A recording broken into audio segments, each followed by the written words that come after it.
Buenos días, hermanos.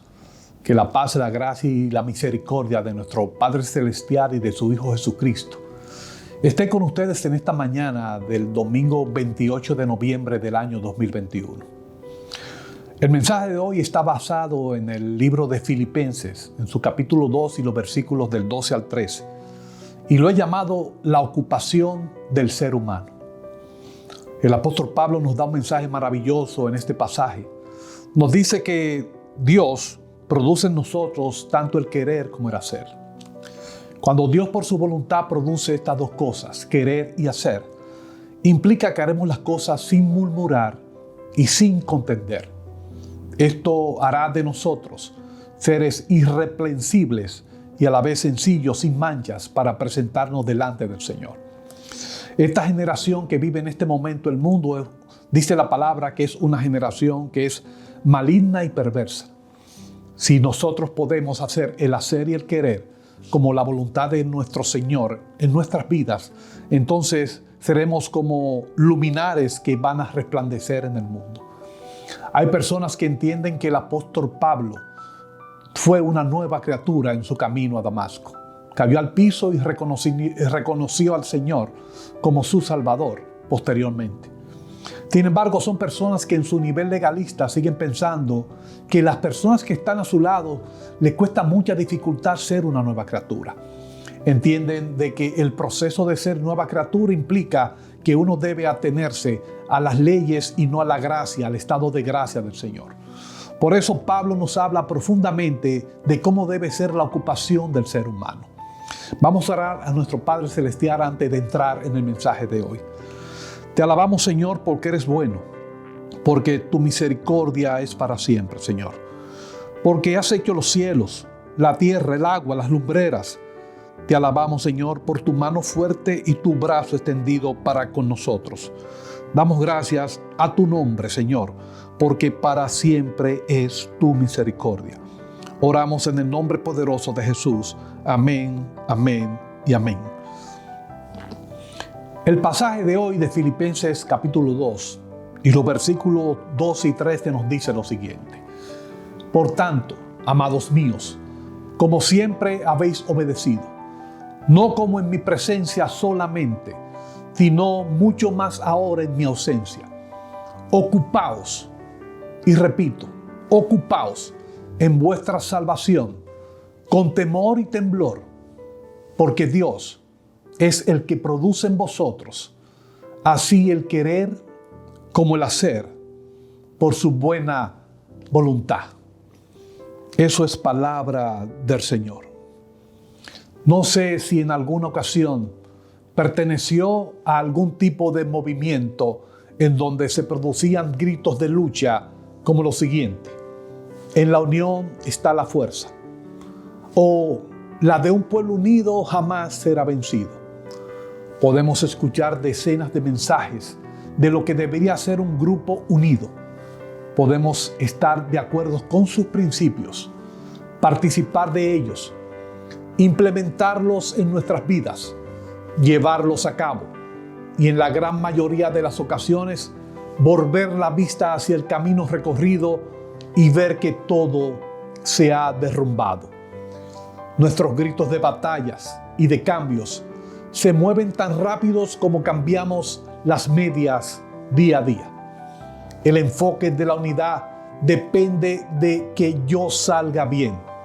Si en algún momento las cosas no salen como yo creo, cambiaré de opinión tan rápido como esa primera vez cuando prometí seguir un movimiento con apariencia de justicia, con una virtud moral, pero que al fin no logró no la meta esperada por todos, sino que no logró mi meta esperada. En todas las ocasiones a las cuales me he unido a algún tipo de actividad, estas no alteraron mi manera de vivir. Sin embargo, hace unos años, alguien me indicó un nuevo camino y a diferencia de los otros movimientos, este estableció en mi vida un nuevo renacer. Gracias a este nacer de nuevo, a esta regeneración, pude darme cuenta de que mi destino era totalmente diferente a lo que yo entendía en un principio de mi vida. La vana filosofía aprendida de Nietzsche en mi escuela secundaria, con su frase célebre: la vida no tiene sentido, pero ten coraje de todas maneras, perdió su efecto en mí. La vida sí tiene un sentido, y lo conocí en momentos difíciles. Tiene un nombre, y es Jesús de Nazaret, y es quien me lleva por medio del Espíritu Santo a mi destino final. El apóstol Pablo nos dice que los filipenses habían sido obedientes, no solo cuando estuvo entre ellos, lo siguieron siendo aún cuando él salió de su presencia. El problema era que la sola obediencia no sería suficiente. Dios le había indicado una meta en este pasaje al apóstol. En otras palabras, necesitamos algo más. Necesitamos trabajar en nuestra vida para que ésta nos conduzca a la salvación. Pablo le dice a los filipenses y nos dice a nosotros: ocupaos en vuestra salvación. La palabra en griego que se utiliza para ocupaos es katergasestai y significa llevar algo a la culminación. Pablo nos está diciendo que no nos podemos parar a la mitad del camino. Tenemos que seguir hacia adelante hasta que la obra de nuestra salvación se realice plenamente. Dios obra tanto en el querer como en el hacer. A estas dos palabras, obrar y hacer, de este versículo, se le confirió la misma palabra en el idioma griego, energein, y esta significa acción.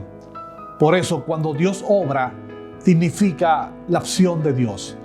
Y cuando Dios hace, significa la acción efectiva de lo que Dios ha obrado. En otras palabras, la obra de Dios no se queda a media, es efectiva y completa. La salvación es obra de Dios. Esta tiene tres vertientes. En primer lugar, es Dios quien obra en nosotros el deseo de ser salvos. En segundo lugar, la continuación de la salvación depende de Dios. Y en tercer lugar, el final del proceso de la salvación está en manos de Dios. En otras palabras, nadie puede comenzar a buscar a Dios si no fuera porque Él lo encontró primero. Ninguna persona se puede bendecir por sí misma. Nadie puede conquistar sus propios pecados, ni el pecado original. No se puede tener ninguna virtud en base a las cosas que usted puede realizar en su vida. Lo más interesante de este pasaje bíblico es que el apóstol Pablo nos enseña la otra cara de la moneda. Nos dice: ocupaos. Y ocuparse es un verbo en transición. Significa tener algo que hacer sobre un tema determinado y a la vez hacerlo con responsabilidad. Aunque la salvación es obra de Dios, debemos ocuparnos de que esa obra se lleve a cabo en su totalidad.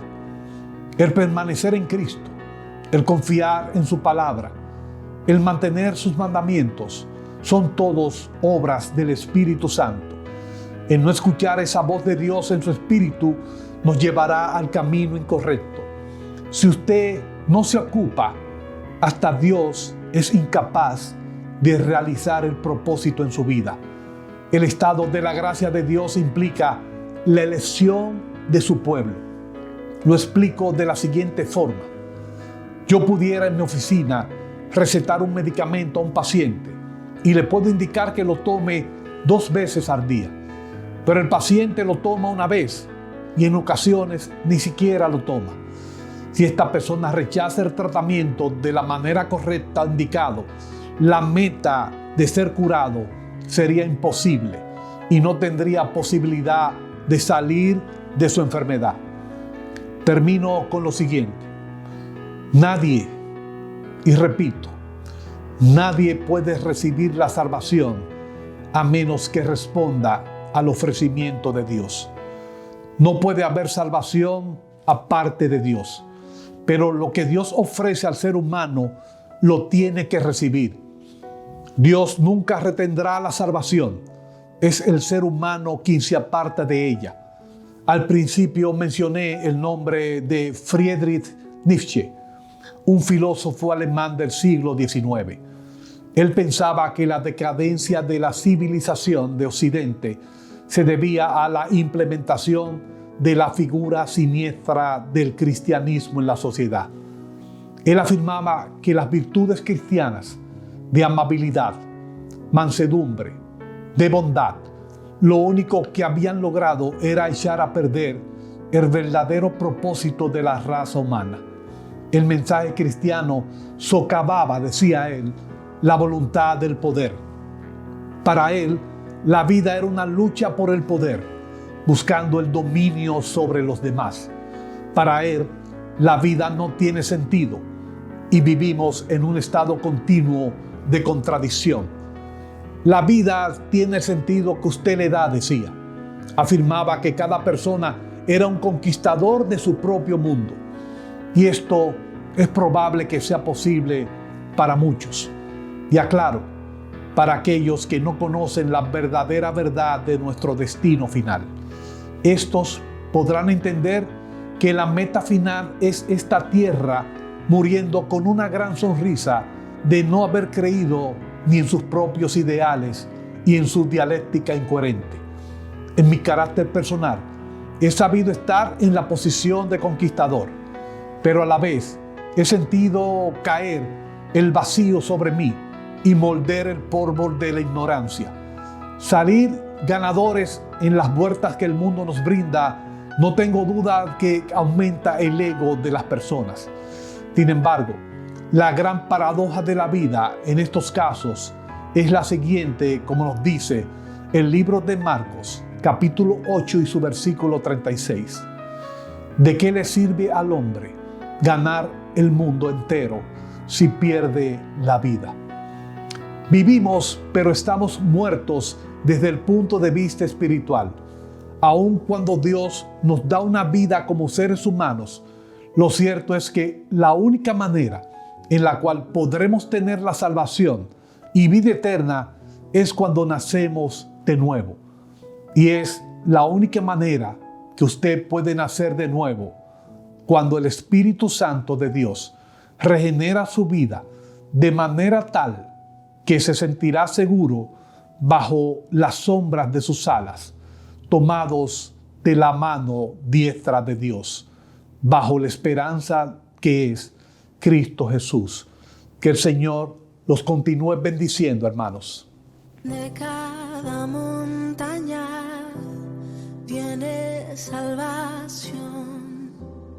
Antes que me llames, aquí estoy. Hoy abro tus ojos, puedes descansar. Mira cómo ganas sin pelear. Adelante de ti voy. Adelante de ti voy. Yo te saco del abismo, te levanto del dolor. Cada lágrima yo seco con amor. El gigante que temías ya no tiene tu atención. Adelante de ti voy. Agua en el desierto siempre encontrarás. Pan desde los cielos llegará. Mi voz desde las nubes siempre escucharás. Mi palabra no te faltará.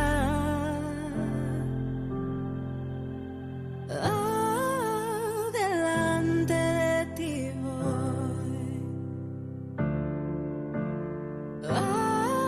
Adelante de ti voy. necesario.